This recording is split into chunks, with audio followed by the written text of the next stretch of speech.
What's up, you guys? So, this episode, I'm going to be talking a little bit more about communication and specifically unvocalized communication. Now, some of you guys might think body language. No, not yet. That is something that I want to get into, but I don't think that's right for a podcast setting. Especially since a lot of you guys are probably listening to this through audio and not visual. So, why don't we go through the other side of non-verbal communication, which to me is music. Now, for those of you who don't know, I'm releasing an album. I already have a single out as of recording and publishing this video. And I have several more coming along the way. I have a full album that's coming out, like I said. And it's going to go over a lot of real life events. And so the reason I want to talk about this today is because a lot of people don't understand really the impact of music when it comes to communication. And I take this, and I want you guys to use the same thing when it comes to actually speaking. So, for me, when I speak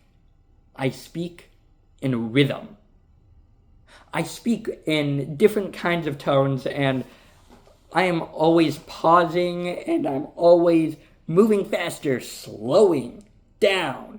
I am always trying to vary up my speech and including the melody of my voice, in which we will get into that here in a second, in order to be more convincing.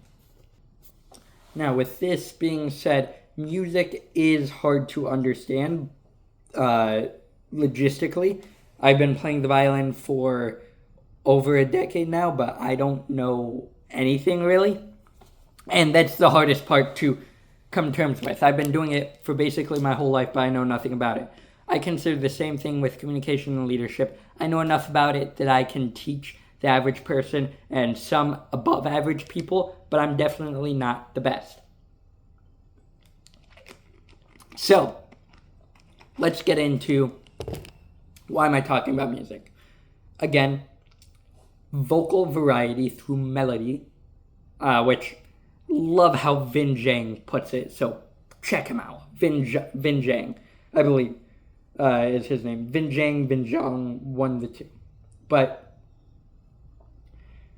when he speaks, he puts melody into his voice. And the reason he puts melody is to craft a shape with his voice. And it's to tell a story.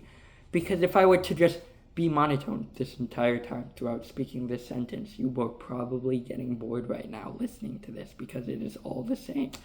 But the second that I add vocal variety to this, it says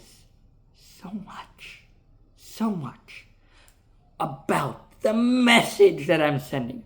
Like, you can see, although I exaggerated it a little bit, and I could have gone a little more over the top, but the thing is, it kept you on your toes, and you wanted to keep listening because of the amount of change that there was in the way that I speak. So, that is one key, and I'm going to try and keep this episode short, but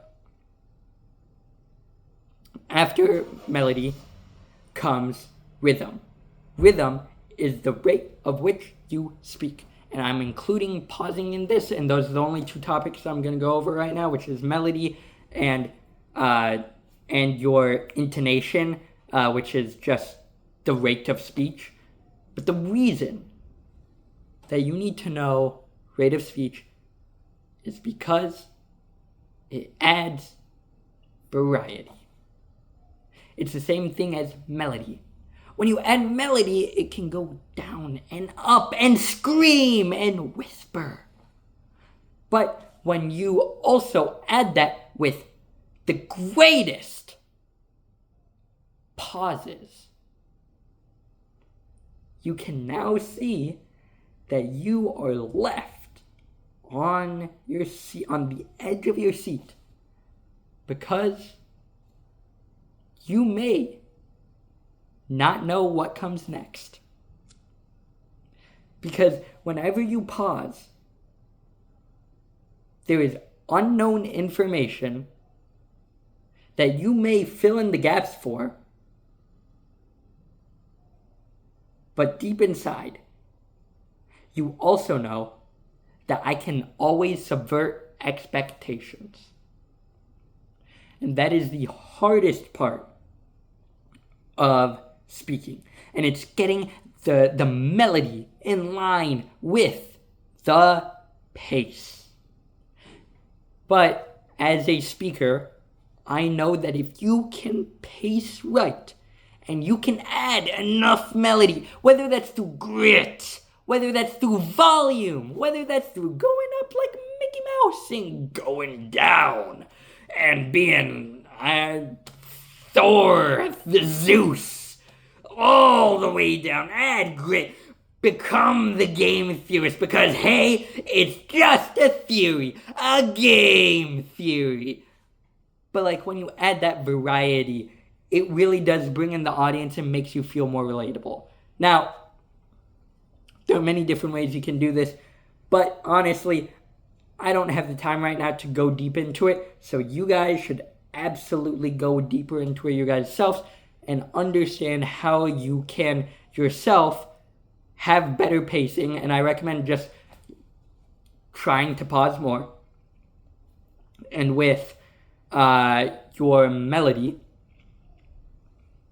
pick up a book. I don't have a book around me right now, which kind of sucks. I did have Simon Sinek's book, Leaders Eat Last, over here, but then I moved it. But here, let me just do it for the Gatorade bottle. So on the Gatorade bottle, it says electrolytes to help replenish what you lose in sweat. Use the siren technique, which basically is just you start low in pitch, you go really high, go back low. Electrolytes to help you replenish what you lose in sweat. Carbs to help refuel working muscles.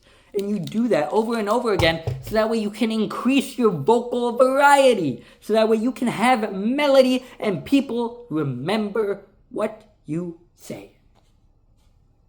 It's as simple as that, but most people never want to do it and they feel too embarrassed to, which I understand. But at the same time, if you actually want to make an impact, if you actually want to make a change, then you need to get used to being uncomfortable. You need to get used to looking like a fool.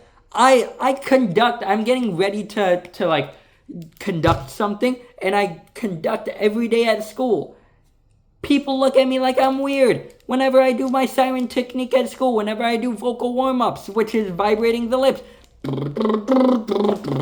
like it's that. People look at me weird, but it's okay because I'm already 100 steps ahead of them.